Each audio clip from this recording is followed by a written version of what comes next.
Okay. Topo. Oh, ikaw na naman ang bantay. Nasaan ang mama mo? Magbabayad sana ako ng utang ko eh. Marunong ka ba sa pera? Ha? Marunong ka sa pera? Magkano to? 1,000. Aglan ka. Ito. 500? Oh, yung galing ah. Marunong ka sa pera. Ito. 100 to? Hanggang 50? Oh, yung galing ah. Ito nga Rod. Ha? 20? Ito.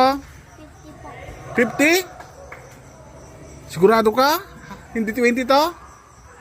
Sino nagturo sa'yo ng pera? Babayaran ko na yung utang ko. Ba't nasaan si mama mo? Tawagin mo si mama mo. Magbabayad na si Tito. Bayad utang ko na. Bayad utang! Ang galing ng batang to ah. Marunong na sa pera ah.